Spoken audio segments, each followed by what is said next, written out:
Mga kabalita, may red tide pa rin sa ilang dagat sa bansa. Kabilang dyan ang Sapian Bay, na sakop ng Ivisan at Sapian sa Capiz, at sa barangay Mambokyao at barangay Kamansi sa Batan Aklat.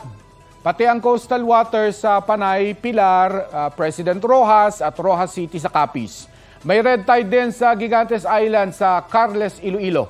Coastal waters ng Dawis at Tagbilaran sa Bohol.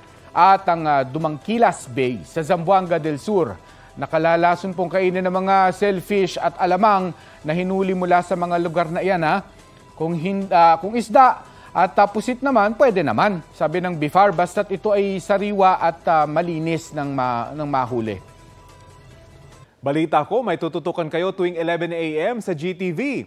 Alamin ang mahalagang balita at impormasyong dapat niyong malaman sa Balita Ko tuwing Lunes hanggang Biyernes. Mag-subscribe din sa GMA Integrated News sa YouTube. Sa mga kapuso abroad, maaari po kaming masubaybayan sa GMA Pinoy TV at www.gmanews.tv.